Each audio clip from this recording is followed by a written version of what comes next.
Assalamualaikum warahmatullahi wabarakatuh. Bismillahirrahmanirrahim.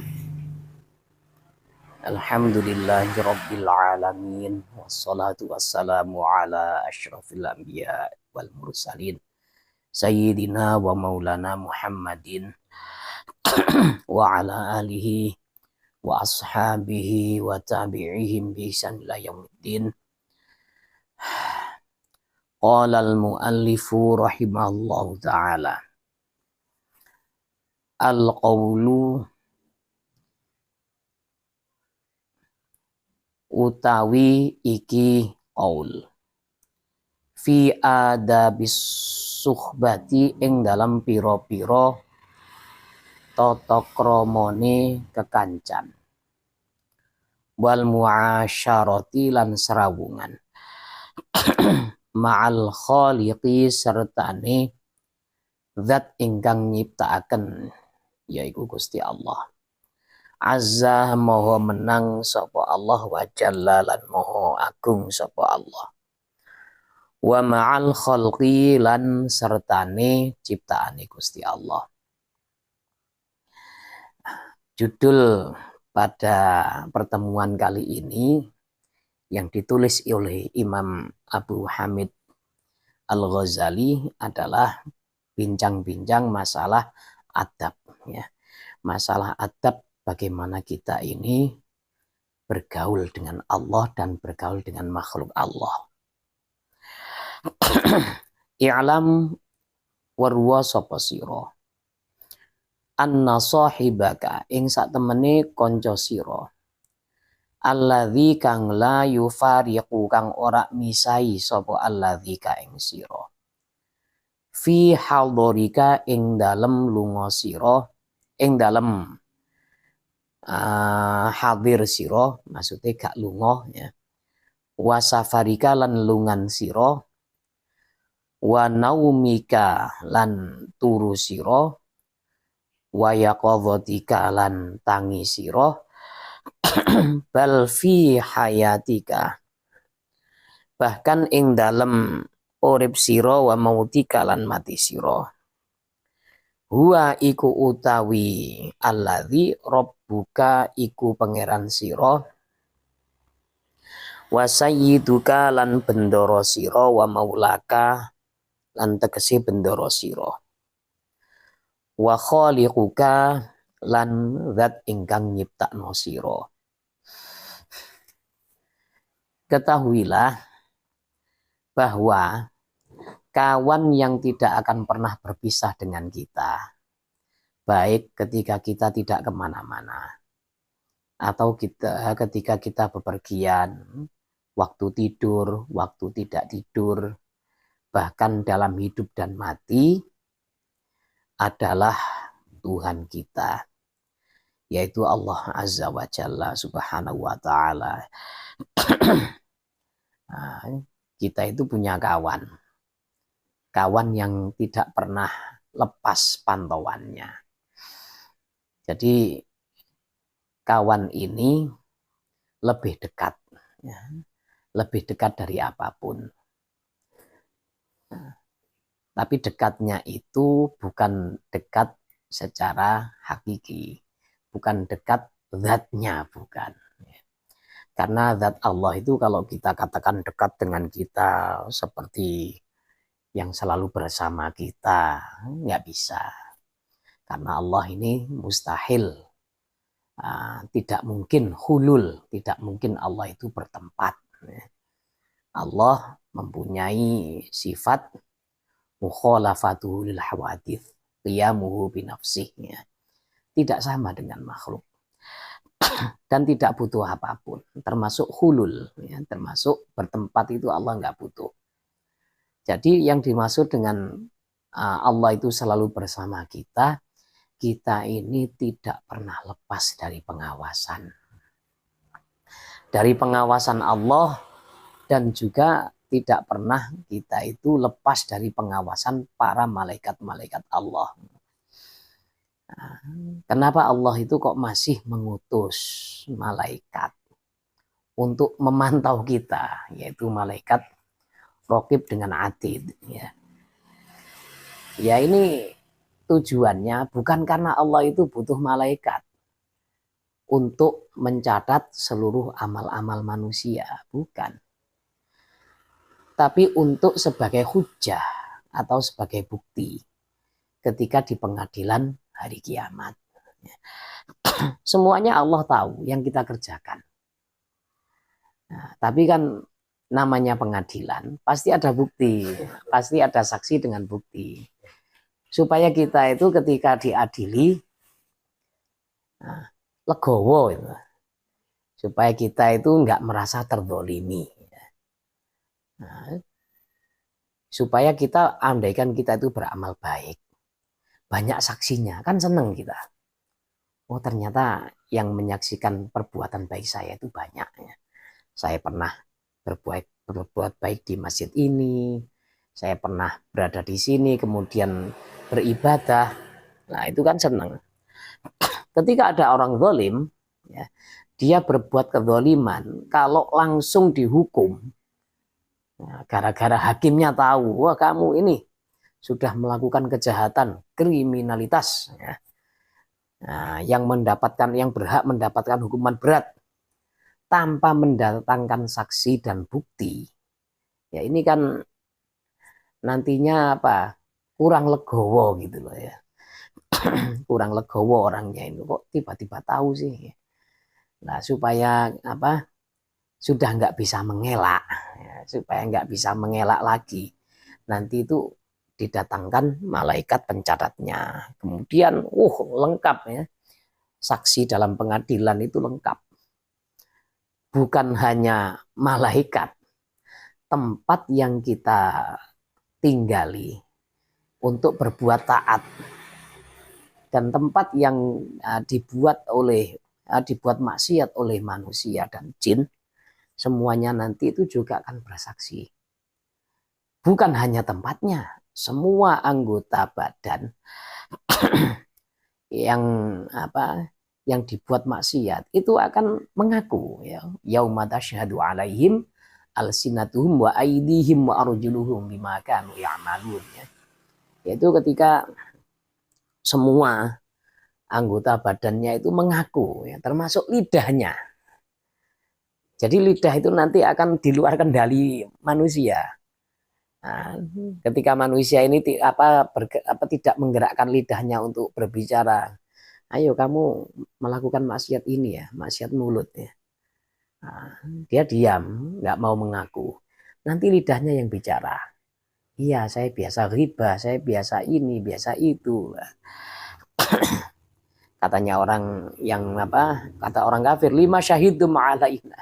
Lima syahidum alaina. Kenapa kamu kok bersaksi yang memberatkan kami? Qalu antaqanallahu allazi antaqa kulla syai'.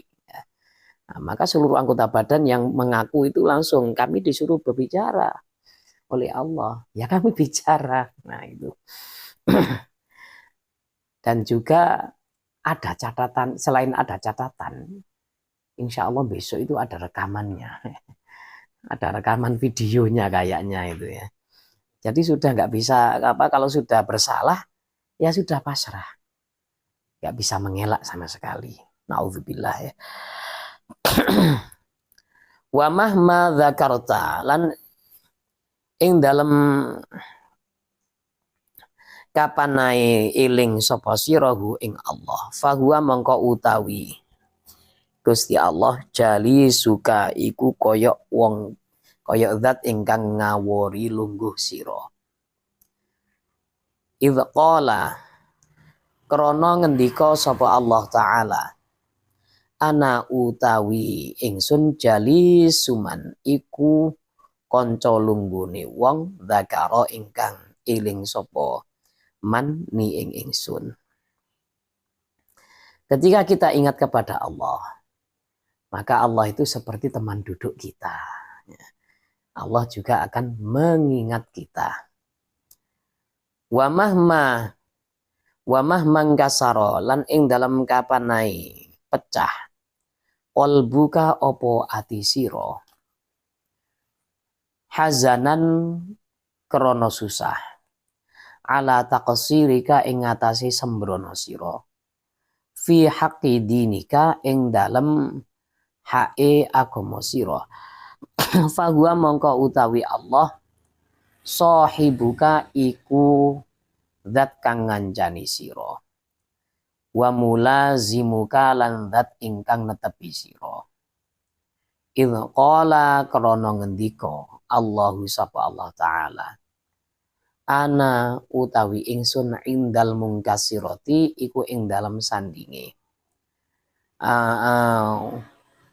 wong kang pira-pira wong kang pecah buhum apa pira-pira atine wong akeh min ajli krana arahe ingsun. Nah, ketika kita itu hati kita ini susah ya.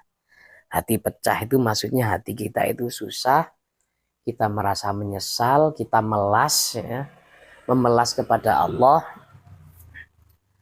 Nah, misalkan kita ketika sendirian ya, tiba-tiba kita itu ingat kecerobohan kita semasa ya,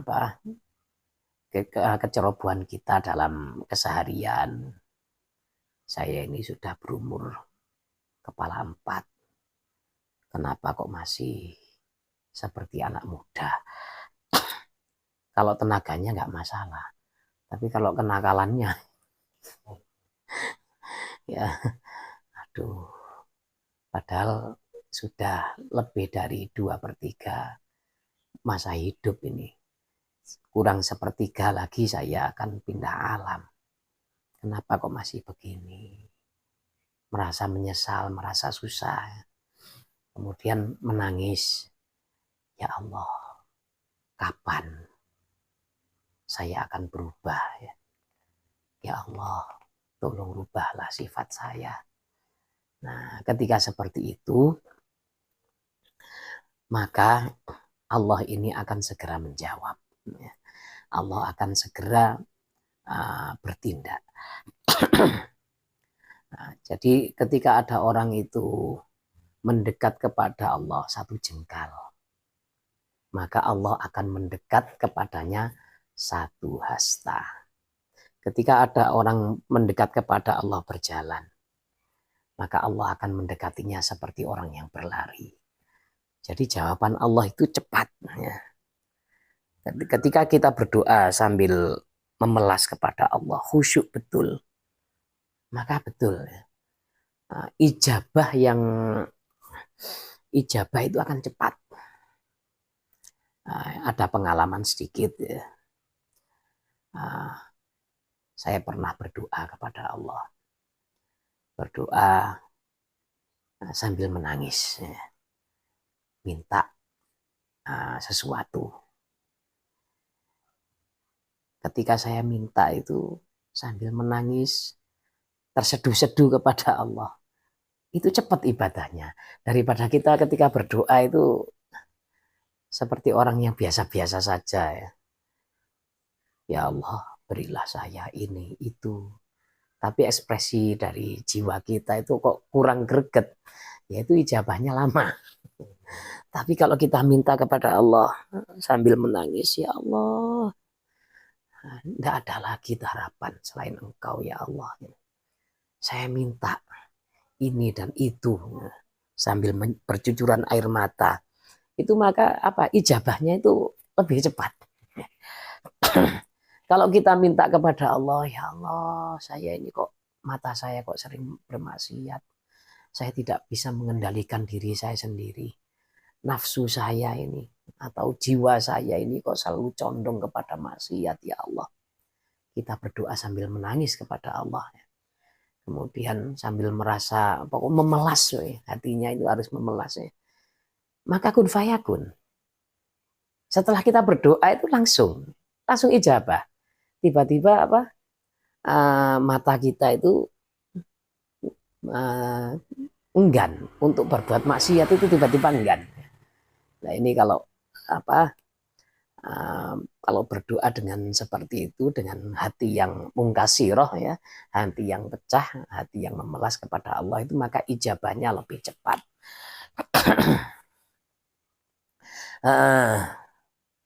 Falau arafta mongko lamun kenal sapa sira ing Allah haqqa ma'rifatihi kelawan sak nyatane ngenal Allah lattakhadta mongko yektine ndadekno sapa sira ing Allah sahiban ing zat kang ngancani wa tarakta lan ninggal sapa sira annasa ing manungsa janiban haling ngeduh. Nah, kalau kita itu mengenal Allah dengan sekenal-kenalnya, tentunya kita itu akan lebih suka menyendiri. Lebih suka bersama Allah, tidak suka berkawan dengan orang lain. Dengan manusia, dengan orang-orang itu kita itu lebih suka menyendiri. Nah, itu kalau kita mengenal Allah sekenal-kenalnya. Ada salah satu tokoh dai nasional, ya, dai Indonesia itu. Beliau ini kenapa kok bisa berubah? Padahal dulunya itu nggak kepikiran jadi dai, itu nggak kepikiran. Beliau itu awalnya yang ngamen gitu ya. Sebagai mahasiswa ngamen, cuma ngamennya itu lagu-lagu religi gitu. Nggak kepikiran mau jadi tokoh dai kondang, itu nggak kepikiran. Nah, ketika itu beliau itu punya adik yang lumpuh ya. Sudah bertahun-tahun tidak pernah kemana-mana, ada di atas kamar, ada di atas tempat tidur terus. Nah, pada suatu ketika tokoh ini bincang-bincang dengan adiknya. Adiknya bilang, Mas, sampean itu tidak akan pernah bahagia kalau sampean tidak mengenal Allah. Saya walaupun tidak bisa apa-apa, tidak bisa kemana-mana seperti ini, karena saya punya Allah, tidak jadi masalah. Semua kesusahan hilang. Itu terus berubah. Ya, orangnya langsung berubah. Ya. Jadi ingin mengenal Allah. Ya. Nah, mengenal Allah lebih dalam lagi. Ya.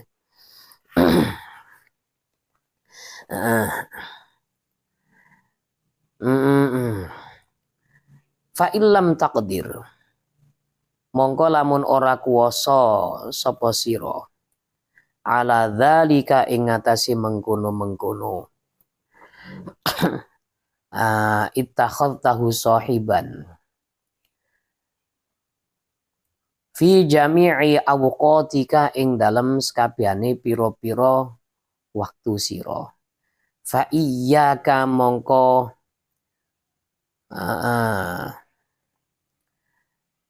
biasanya iya kayak wedi ya.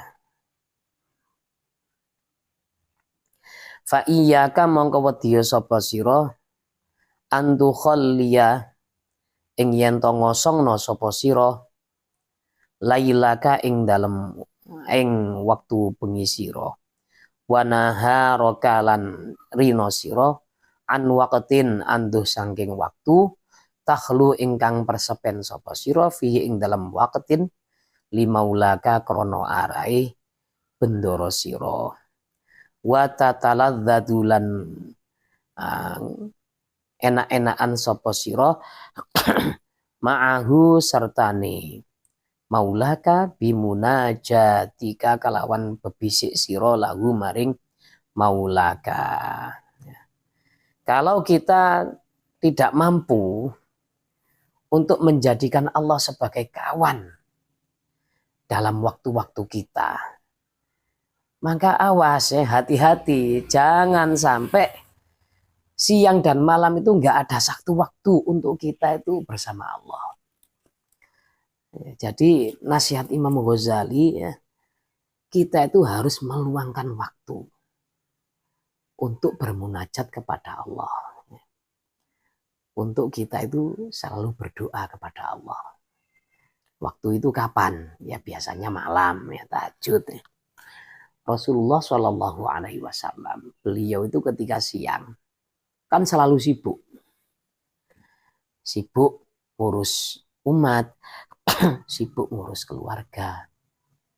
Kalau malam beliau ini pasti ya, beliau itu pasti meluangkan waktu untuk bersama Allah.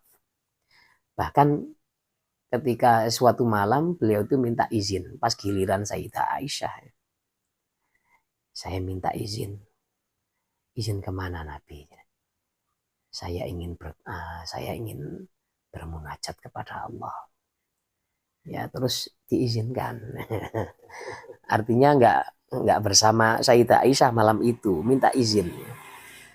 Akhirnya beliau bersama dengan Allah itu intinya itu sebenarnya kalau orang Jawa mengatakan ngalem. Bermanja-manja dengan Allah ya. Bermanja-manja dengan Allah, beliau sholat sambil menangis ya. Menangisnya itu kata Sayyidah Aisyah seperti tutup panci, seperti tutup panci yang bergerak-gerak ketika airnya itu mendidih. Jadi ada panci yang dikasih air kemudian direbus ya, airnya itu tutup ketika mendidih kan tutup ini kan pasti bergerak-gerak kuduk gitu ya. Beliau menangis seperti itu.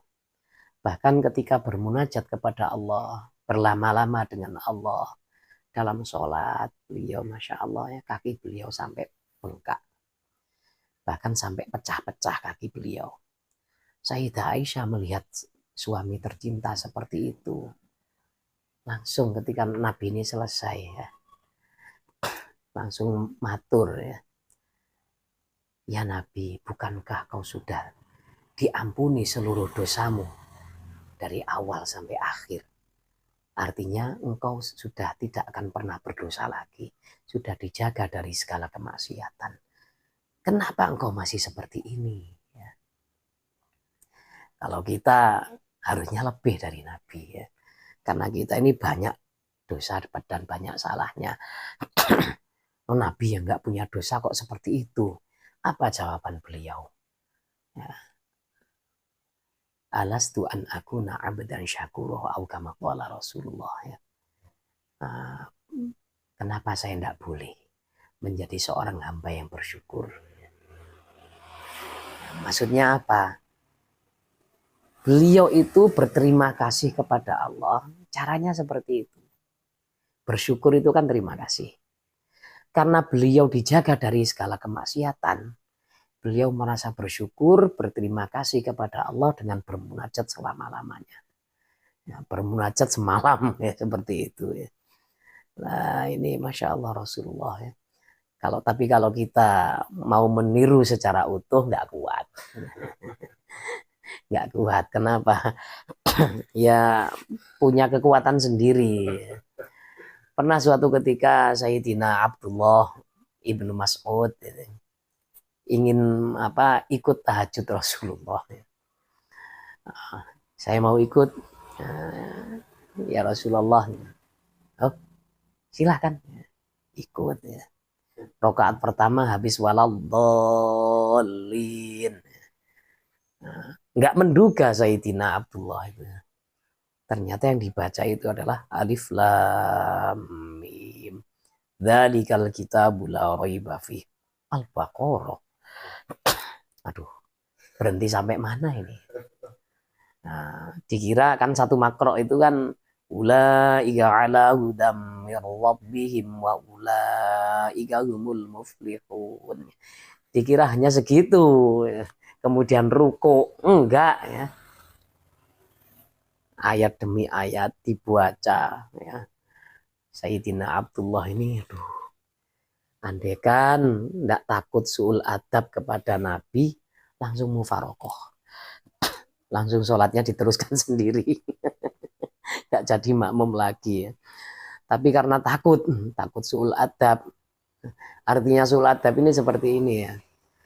Nah, nanti ketika sudah salam sendiri, Rasulullah kemudian meneruskan sholat ya, terus ya. Sementara Sayyidina Abdullah sudah enggak menjadi makmum lagi, sudah pergi. Lah pas ketika salam, mana tadi makmum saya? Ini sholat ini menurut Sayyidina Abdullah bin Mas'ud.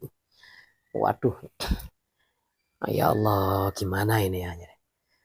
Akhirnya sampai ayat terakhir la yukallifullahu nafsan illa wus'aha laha ma kasabat wa 'alaiha ma iktasabat. Waduh. Alhamdulillah. selesai. Satu kali berdiri membaca surat selesai. Ruku, kepinginnya segera sujud, segera duduk untuk istirahat. Ternyata apa? Rukuknya itu punya durasi yang sama dengan pembacaan surat Al-Baqarah-nya. Ya capek, kok lama sekali rukuknya Rasulullah. Ketika sujud, ya sama dengan durasi membaca Al-Baqarah. Ya Allah, makanya durasi membaca surat Al-Baqarah itu kalau dibaca dengan tartil, paling tidak itu sekitar 2 jam, 1 jam 1/4. Kan 2 juz lebih 4 lembar kan ya. Jadi sekitar 1 juznya itu kalau dibaca dengan tartil kan setengah jam. Nah ini Masya Allah ya, sujudnya ya 1 jam. Sujud awal. Sujud kedua 1 jam lebih. Ya untung nggak tertidur. Rakaat kedua berdiri. Setelah waladhdallin ya, dikira membaca surat apa. Nah, kalau membaca kulhu kan enak ya. Al-Ikhlas. Ternyata membaca ya ayyuhan nasu taqu rabbakumul ladzi khalaqakum min nafsin wahidatin wa khalaqa minha zawjaha, surat An-Nisa. Nah, berapa panjangnya? Ya sekitar 1,5 juz. Waduh, ya 1,5 juz ini berarti berapa? Nah, 3/4 jam. Ketika salam dapat 2 rakaat, salam pamit sudah. Saya tidak kuat Rasulullah. Ya Rasulullah tersenyum. Memang bukan kekuatan kita itu kalau seperti itu. Ini Masya Allah Rasulullah ketika malam bermunajat. Jadi jangan sampai tidak ada waktu sama sekali untuk bermunajat kepada Allah, untuk bermanja-manja kepada Allah. Orang orang Jawa bilangnya ngalem. Dan jangan sampai kita itu tidak mengadu kepada Allah. Harusnya di waktu malam, waktu tahajud, kita harus mengadu masalah dunia akhirat kita, mengadu masalah nasib kita, minta diberi nasib yang baik dunia akhirat. Nah, harus seperti itu ya.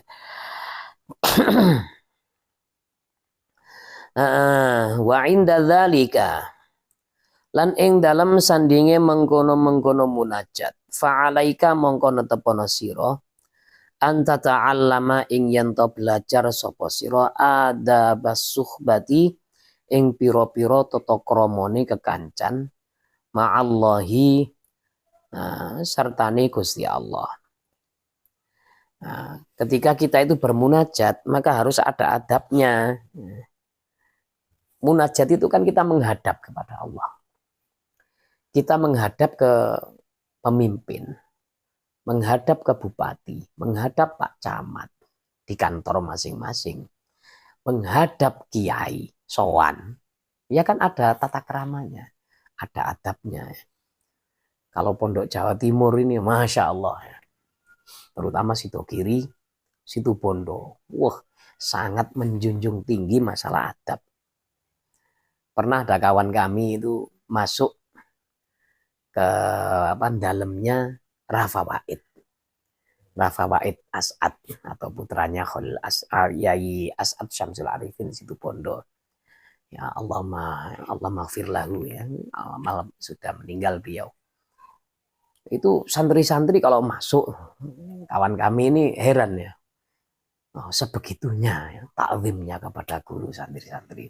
Ketika masuk ke dalam rumah itu merangkak. Beliau ada di atas kursi, merangkak ya. Kemudian duduk sowan gitu. Terus ketika Yai Fawaid ini mau nulis apa itu, mau tanda tangan, entah nulis apa itu, santri-santri ini sudah menjadi meja tulisnya, dibawakan gitu. Masya Allah, ini sangat menjunjung tinggi adab.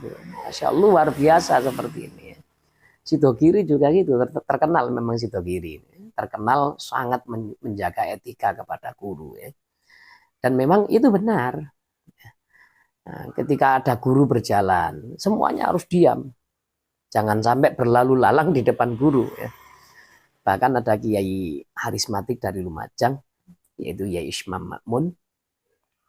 Nah, ini cerita dari para alumni. Ada santri baru kurang menjaga adab. Yai Ismam lewat, enak saja santri baru ini lalu lalang di depan Yai. Langsung dipanggil. Ini, ditempeleng. Kaget ya. Oh, kok tiba-tiba kena tempeleng saya. Nah, santri baru lah. Yai Ismam ini mungkin nggak tahu kalau itu santri baru. Akhirnya apa? Pulang ke kamar, tanya sama apa yang senior-senior, kenapa saya ditempeleng? Ya, adabnya seorang santri kepada kiai. Kalau kiai itu sedang lewat, dia jangan sampai lalu lalang di depan yainya. Harus diam, menunggu yai itu lewat. Nah, seperti itu. Masya Allah, ini memang diajarkan dalam kitab Ta'limul Muta'alim. Ketika bertamu pun, ya jangan sampai mendahului bicara. Menunggu ditanya dulu. Nah, jadi harus gurunya ridho dulu. Ada apa ke sini? Nah, baru bertanya. Itu dengan makhluk. Apalagi dengan Sang Maha Pencipta. Ya. Harus ada tata keramanya. Wa adabuha utawi piro-piro tata kramane suhbah. Itraqur ra'si iku nundukno sirah. Wa ghaddul tarfi lan ngeremno mata. Termasuk adab-adab bersama Allah itu ketika bermunajat ini jangan sampai kepala mendongak ke atas. Harus tertunduk. Harus tertunduk dengan mata ini jangan sampai jelalatan. Matanya memandang ke bawah. Memandang ke bawah. Ya memang ada ancaman. Ketika ada orang dalam sholat, kok pandangannya kok kemana-mana, apalagi ke atas. Itu nanti ya, pernah saya baca itu dikhawatirkan matanya ini disambar kilat. Artinya akan mengalami kebutaan. Seperti itu. Memang makruh ya. Orang mata ketika sholat matanya itu melihat ke atas itu makruh.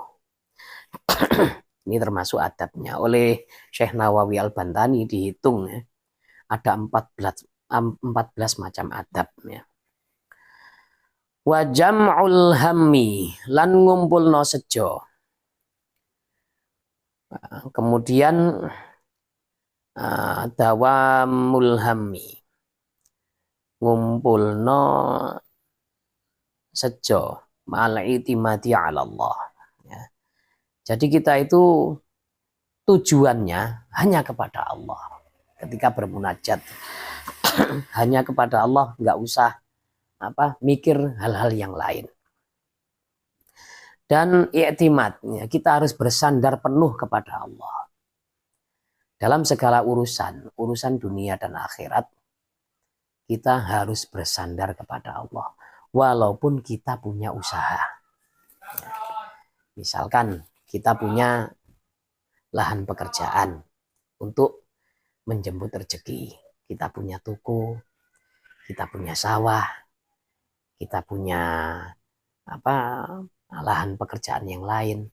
I'timadnya atau tawakalnya kita jangan sampai kepada sawahnya, jangan sampai kepada tokonya atau kantornya. I'timadnya harus kepada Allah, tawakalnya. Ya Allah, ini usaha saya untuk menjemput rezeki. Yang memberi tetap Engkau. Nah, gitu. Nah, kalau orang itu sudah bisa berhati seperti itu ya, wa may yatawakkal 'alallahi fahuwa hasbuh. Siapa yang berserah diri, bertawakal kepada Allah, maka Allah adalah zat yang mencukupinya. Nah, itu. Terus juga kalau ada apa-apa itu ya, kalau sudah dilatih tawakul atau berserah diri kepada Allah, kalau ada apa-apa dengan lahan pekerjaannya, dia ini nggak stres. Misalkan sawahnya gagal panen, pusu, nah, biasa, tersenyum saja. Ya, sawah ini kan hanya wasilah untuk mendapatkan rezeki. Ya, yang memberi rezeki kan Allah, yang menumbuhkan padinya Allah. Itu tetap. Jadi pikiran kita itu tetap tenang ketika kita bertawakal kepada Allah. Ada cerita memang, ya, guru kami itu cerita, ada orang ya di daerah Lumajang ini menggarap sawah. Beliau ini menggarap sawah selama 20 tahun. Tiba-tiba sawah ini digugat.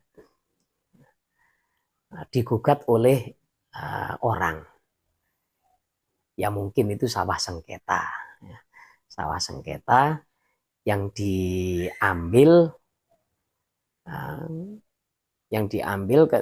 yang garap ini kan Pak Fulan itu menggarap selama 20 tahun. Ini mungkin ya, kalau zon saya, beliau itu sudah benar, sawah ini memang miliknya. Tapi urusannya kan sekarang hitam di atas putih. Mungkin itu yang nggak didapat. Berkas-berkas kepemilikannya itu yang nggak ada. Mungkin seperti itu. Diambil dalam pengadilan kalah. Yang laki-laki, Pak Fulan ini tawakalnya luar biasa. Yang nggak kuat istrinya. Katanya yang laki-laki ini, oh ternyata saya hanya ditakdir menggarap sawah ini selama 20 tahun. Setelah ini Allah punya rencana lain. Lah yang istrinya melas. Ya Allah. Ya Allah, sebentar lagi makan apa saya? Karena memang secara zahir mata pencahariannya memang dari situ. Nah, tapi istrinya ini kurang tawakal kepada Allah, kurang melihat Allah. Ya. Akhirnya apa? Terlalu banyak berpikir, sakit-sakitan, meninggal duluan. Nah, ini gara-gara kurang tawakal. Jadi hati kita itu harus tawakal kepada Allah. Kalau kita tawakal kepada Allah, janji Allah ya, dalam kitab Riyadhus Shalihin itu pernah saya baca, kalau ada orang itu hatinya bersih, ya, hatinya tawakal full kepada Allah, seperti burung, maka dia tidak akan pernah kelaparan. Kan nggak ada ceritanya burung pipit atau emprit kata orang Jawa ya, mati karena busung lapar, itu nggak ada. Burung itu kan kemana-mana ya, pekerjaannya kan hanya terbang, nggak bisa pegang cangkul, nggak bisa pegang pena, terbang ke sana, pagi pergi, petang pulang sudah kenyang, dengan perut kan telenya itu orang Jawa bilang tele, kantongnya ini, kantong perutnya itu sudah terisi penuh. Itu. Jadi semakin orang itu hatinya bersih, semakin tawakal kepada Allah, maka rezekinya semakin mudah. Nah, contoh lagi, ini bukan masalah hewan. Manusia kalau hatinya benar-benar bersih, itu rezekinya ditanggung, tidak akan kurang-kurang dari Allah. Contohnya bayi. Bayi kan asbab rezekinya kan kurang. Tidak bisa kerja, tidak bisa makan sendiri bayi itu. Tapi karena hatinya itu bersih tanpa dosa, dia tidak pernah kelaparan bayi ini. Ketika menangis, kenyang lagi. Menangis, kenyang lagi. Itu ya. Yang jadi ruwet itu ketika kita itu banyak maksiat, artinya hatinya kotor, akhirnya hati menjadi kotor. Nah, nanti ini rezekinya ini ruwet ini sebenarnya. Rezekinya dipersulit oleh Allah. Nah, itu. Wadawa musumti lan langgenge meneng. Wasukunul jawarihi lan antenge piro-piro anggota badan. termasuk adab kepada Allah itu tidak banyak bicara. Kalau kita melihat sejarahnya para wali-wali Allah itu, para ulama harismatik seperti Yai Hamid, Mbah Maimun, Mbah Abdul Rahim, ini kan wali-wali Allah ya. Kemudian Syekhona Khalil, Bangkalan. Kalau dilihat sejarahnya, mereka ini tidak akan pernah bicara kalau nggak perlu. Kesehariannya diam, berzikir. Ya. Kalau mereka bicara banyak, pasti ada urusannya dengan ilmu, ngajar. Nah, kalau ngajar nggak banyak bicara, repot. Apa yang diajarkan ya? Kalau menerangkan ilmu kan ya harus gamblang. Ketika ngajarkan ilmu itu baru mereka itu banyak mengeluarkan perkataan. Tapi ketika dalam keseharian, kalau ada tamu, yang diucapkan sedikit. Nah, contohnya ya, saya punya saudara di daerah Bades itu, kepingin tanya masalah perdagangan. Nah, kepingin tanya kepada Syekhina ya, Mbah Maimun Zubair. Datang ke sana. Masing-masing orang yang sowan, kalau sowan itu nggak pernah jarang 1-2 orang itu jarang. Pasti rombongan. Memang sering didatangi orang. Bahkan Syekhona pada waktu itu beliau semasa hidup itu pasti ya membuat jadwal. Nah, jadwal ini diatur di depan rumah itu ada tulisan jam sowan. Jadi ada manajemen waktunya untuk sowan. Jam sowan sekitar sekian. Nah ketika sowan jarang 1-2 orang itu jarang. Masuk masing-masing bawa keperluan pribadi masing-masing. Tapi anehnya ketika saudara kami itu masuk ke situ membawa permasalahan perdagangan, Mbah Maimun itu bicara masalah perdagangan. Dan semua masalah itu ternyata yang dibawa oleh masing-masing orang yang sowan terjawab dengan hanya menerangkan masalah perdagangan itu. Semuanya merasa terjawab.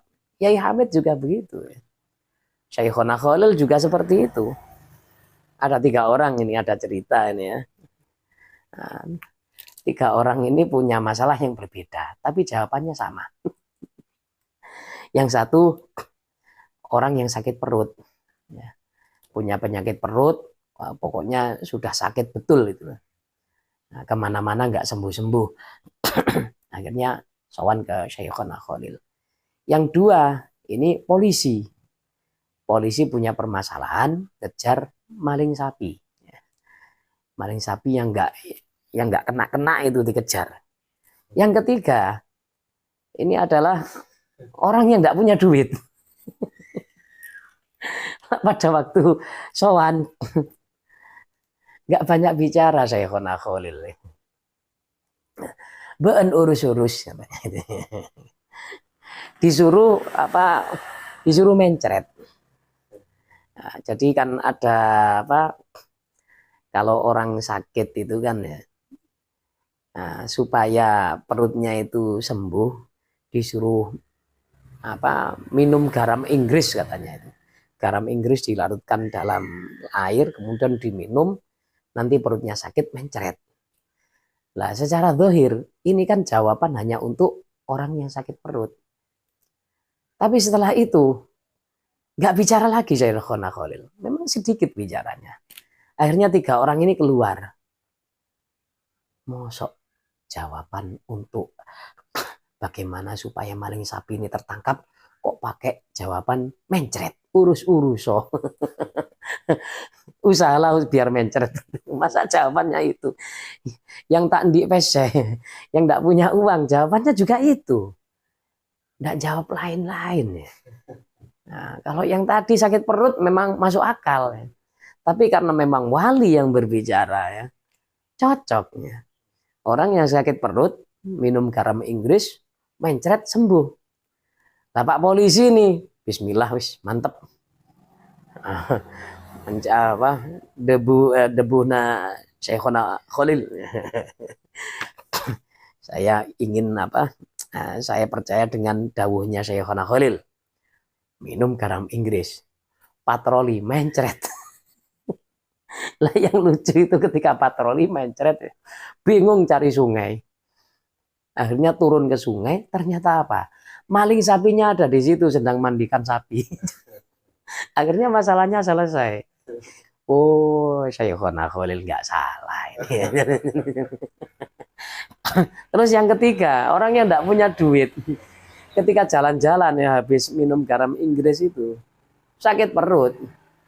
Nah, tengok-tengok nggak ada WC umum, akhirnya masuk ke ladang. Di situ ada tanaman singkong, ada tanaman ubi, apa ubi singkong itu masuk ke situ. Setelah selesai perutnya nggak sakit lagi, keluar. Ada orang bawa mobil, tiba-tiba berhenti di depannya, tanya, Pak, ini kebun singkong punya siapa? Saya ini mencari singkong loh. Lah orang ini yang yang ditanya ini yang habis urus-urus itu, habis mencret itu, memang punya keahlian apa? Nebas. Nebas singkong. Oh, beres. Serahkan pada saya katanya.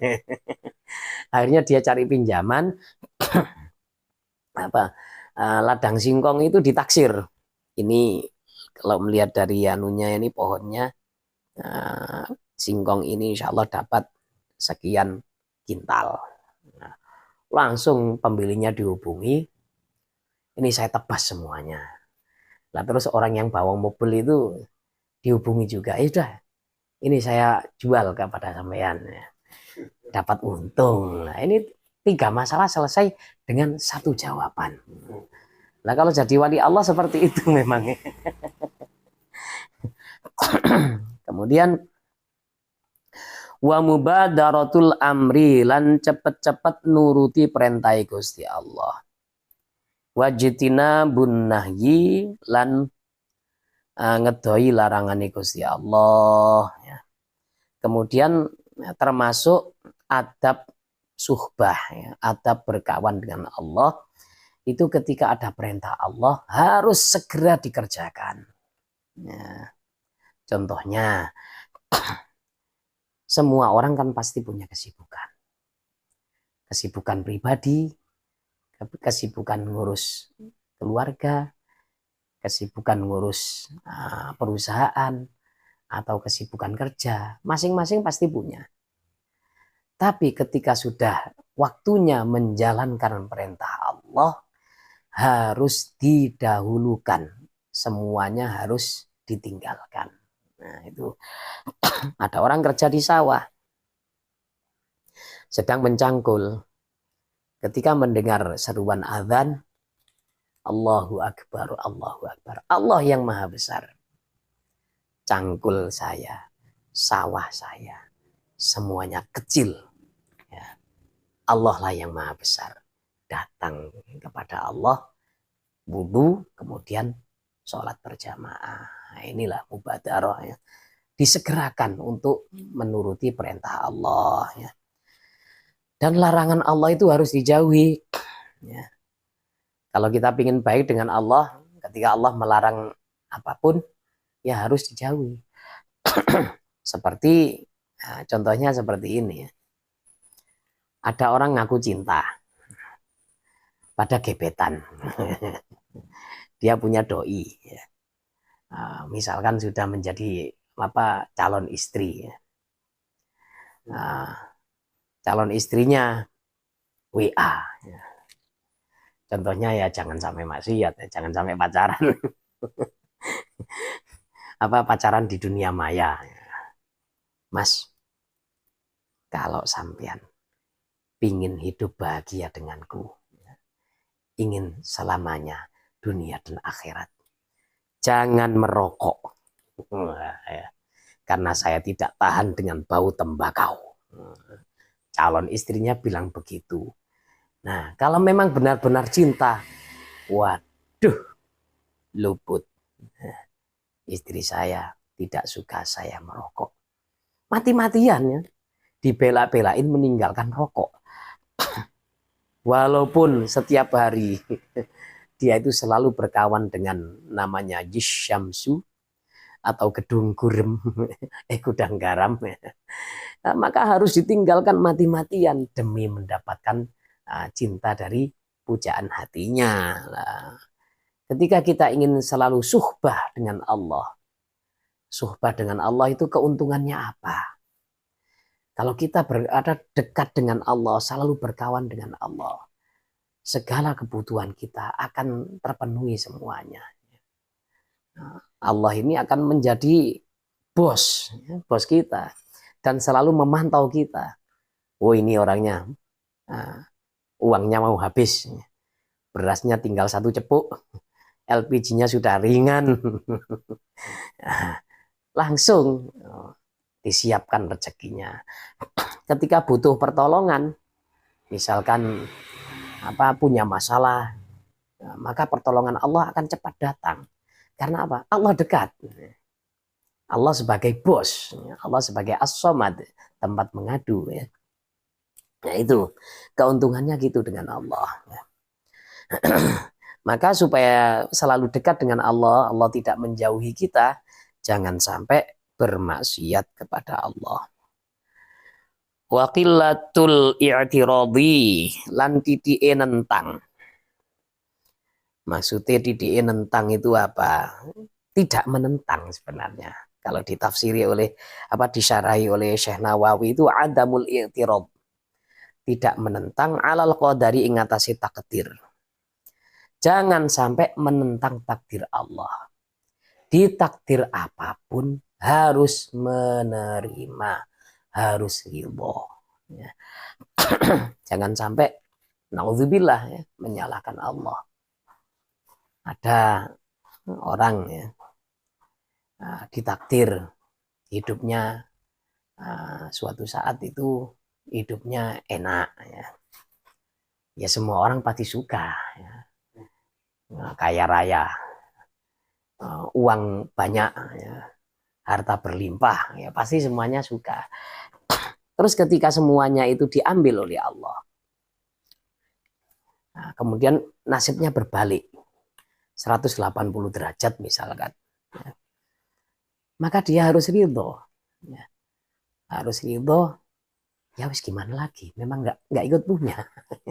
Semua yang saya dapatkan ini semuanya titipan dari Allah, kalau diambil ya sudah ya. Itu pernah ada suatu kisah ya.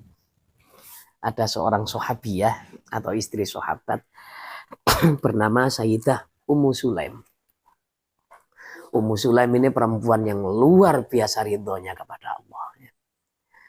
Nah, punya suami namanya Abu Talhah. Suatu ketika Abu Talhah dengan ceritanya itu Abu Talhah dengan Ummu Sulaim ini dalam pernikahannya punya 1 anak laki-laki. Anak laki-lakinya ini sakit kemudian meninggal dunia. Saat meninggal dunia, Abu Talhah ini nggak ada di rumah, sedang kerja. Ummu Sulaim, Masya Allah, ridho dengan ketentuan Allah. Ya sudah, ngapain lagi? Nyawa saya tidak ikut punya. Ini anak, ya titipan dari Allah. Akhirnya Sayyidina Anas bin Malik, putranya Ummu Sulaim, yang dari Sayyidina Malik ya. Jadi Ummu Sulaim ini janda menikah dengan Tolhah ya. Sayyidina Tolhah. Bilang sama Anas bin Malik, Anas, ini sembunyikan anakmu. Adikmu ini sembunyikan.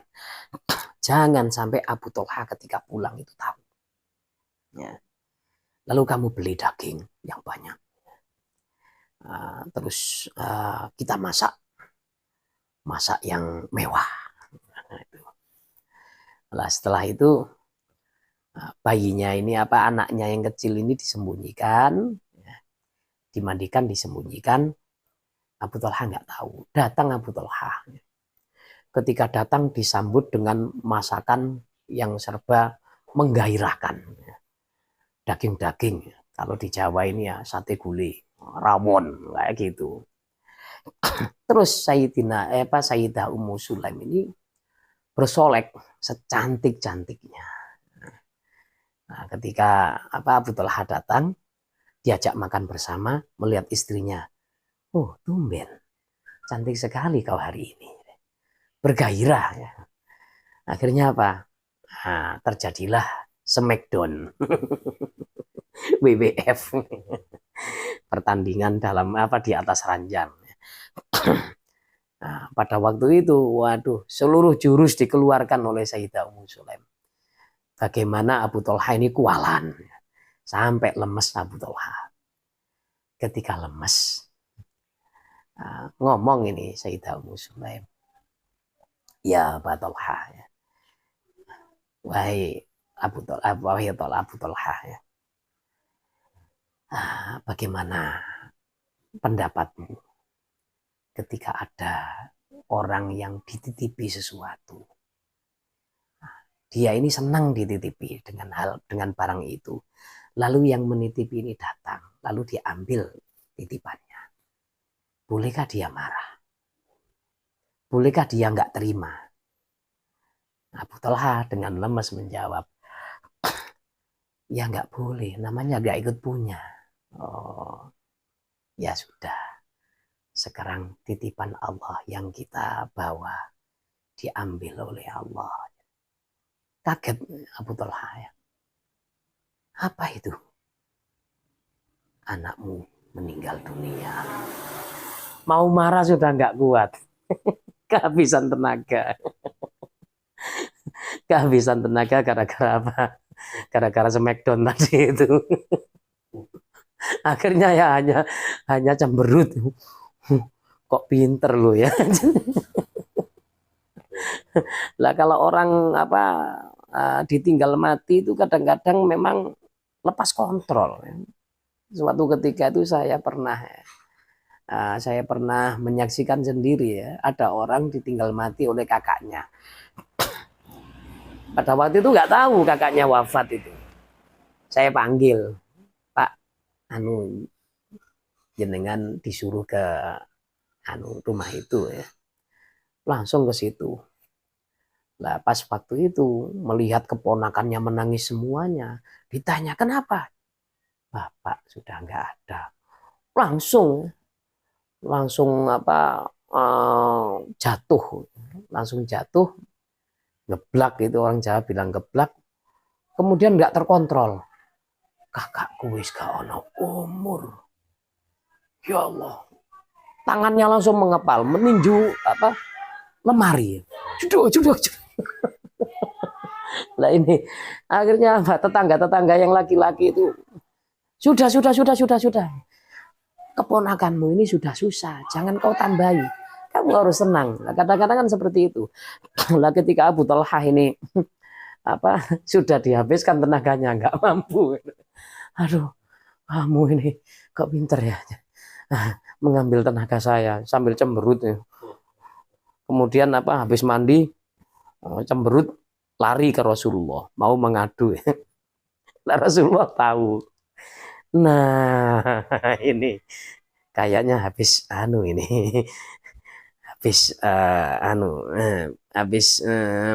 berhubungan suami istri ini, habis jadi mantan baru ini. Berapa jurus yang keluar kalau saya yang bilang. Nah sudah ya, anak yang dari perbuatan kamu dengan istrimu itu nanti akan menghasilkan anak. Dan betul langsung hamil itu Sayyidah Ummu Sulaim. Ketika anaknya sudah lahir, Sayyidina Anas ini disuruh membawa ke Rasulullah, lalu ditahnik, didoakan menjadi anak yang barokah. Nah, itu Masya Allah ya. Jadi jangan sampai menentang. Ya Allah, nah, ini namanya kufur ini ya, kufur nikmat ini ya. Ya Allah, saya kan sudah sholat ya Allah. Saya kan sudah taat. Kenapa kau jadikan aku seperti ini? Kenapa hartaku kau ambil? Nah, tidak boleh seperti itu ya. Menentang takdir tidak boleh. Jadi apapun keputusan Allah, kita harus rela. Kita harus terima. Ya. Dan ketika kita ada apapun yang menimpa kita, kita harus tahu semuanya itu tidak pernah lepas dari takdir. Tidak ada yang tidak ditakdir oleh Allah. Apa yang kita lakukan itu semuanya dengan takdir Allah. Kita malam ini bertemu, ini bukan kebetulan. Kita malam ini mengadakan majelis taklim, majelis ta'alum, belajar bersama ilmu tasawuf. Ini sudah ditakdir oleh Allah di zaman azali. Skenario cerita hidup kita itu sudah ada. Lalu kita ini memilih untuk hadir. Hadir wis. Nah itu karena apa? Takdirnya ini memang sudah seperti ini. Tidak ada yang kebetulan di dunia ini. Semuanya sudah ditakdir. Pernah ada seorang perempuan menangis terseduh-seduh di atas kuburan anaknya. Anaknya mati masih kecil. Oh ya Allah. Dia kan masih muda ya Allah. Ini buah hatiku yang paling kusayang. Menangis. Rasulullah lewat di belakangnya. Nah, kalau orang Jawa bilang, mbok, sing sabar ya mbok yo. mak iki, gak usah nangis mak, sing sabar. Rasulullah bilang begitu ya, bilang dalam bahasa Arab ya. Isbiri kama qala Rasulullah, sabar. Marah ini perempuan ini. Langsung menghadap ke belakang. Tidak tahu kalau itu Rasulullah. Diam kamu. Kamu tidak tahu betapa susahnya hatiku hari ini. Nah, Rasulullah ya daripada ribut. Wah ini emak-emak yang lagi galau. Ini ditinggal. Gawat. Terus emak-emak ini didatangi orang. Kamu ini gimana ya? Kenapa ya? Itu yang kamu marahi tadi Rasulullah. Astagfirullahaladzim. Cepat-cepat minta maaf ya. Nah, maka Rasulullah ketika didatangi perempuan itu, Rasulullah bilang, as-sabru inda sodamatil ula. Kesabaran itu ketika terjadinya kesabaran itu yang mendapatkan pahala itu ketika terjadinya musibah itu. Awal musibah itu datang, sabar, itu yang dapat pahala.